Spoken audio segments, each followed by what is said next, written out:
સૌને બાપા સીતારામ। સવારે આપણે તૈયાર થઈ ગયા અને ક્લાસ પર પહોંચી ગયા હતા। ત્યારબાદ ત્યાં ભણીને ઘરે આવવા માટે નીકળી ગયા, ગાડીમાંથી પાર્કિંગ લઈને ઘરે પહોંચી ગયા અને આજે આખો દિવસ ઘરે જ કાઢ્યો હતો।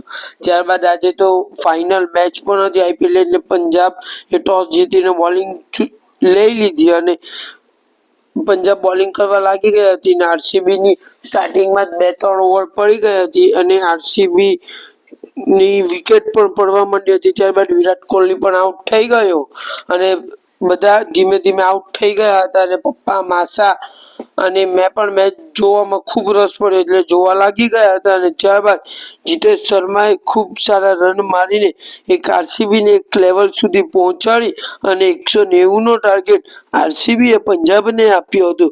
ત્યારબાદ પંજાબે પણ ખૂબ સારી બેટિંગ કરી અને આપણે સાથે સાથે સિંગ પણ ખાવા લાગી ગયા હતા। ત્યારબાદ પંજાબે પણ બેટિંગ ચાલુ કરી દીધી હતી અને પંજાબ પણ મારવા માંડ્યું હતું ત્યારે કેચ છોડી દીધો હતો રોમોરિયો સેફર્ડની તેમણે।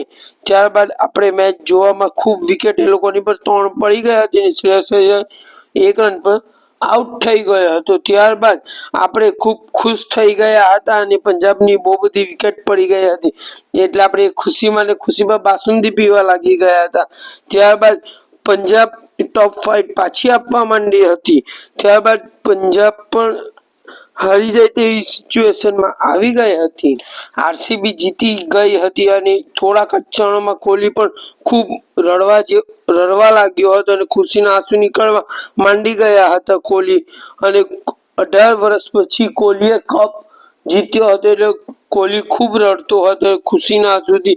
ત્યારબાદ તે લોકો જીતી ગયા અને બધા જીતવાનું સેલિબ્રેશન પણ કરવા લાગી ગયા તો કોહલી દોડીને તમામને ઘરે મળવા લાગી ગયો અને ત્યારબાદ આરસીબી ના લેજેન્ડરી પ્લેયર એવા એબી ડિવિલિયર્સને કોહલી ઘરે મળ્યો અને ત્યારબાદ ક્રિસ ગેલ, એબી ડિવિલિયર્સ અને વિરાટ કોહલીએ એક સાથે મળીને ઇન્ટરવ્યુ આપ્યા અને કુનાલ પાંડ્યાને મેન ઓફ ધ મેચનો એવોર્ડ મળ્યો અને આરસીબી કપ લઈને સેલિબ્રેશન કરવા માંડી હતી અને વિરાટ કોહલી કપ લઈને પણ રડવા લાગી ગયો હતો। સાથે સાથે તે ખૂબ ખુશીના આંસુ પણ આવી ગયા હતા તેની આંખમાં એટલે તે જીતીને આરસીબીએ 18 વર્ષ બાદ કપ જીત્યો અને રેકોર્ડમાં પોતાનું નામ લખાવ્યું હતું એટલે આરસીબી જીતી ગઈ હતી।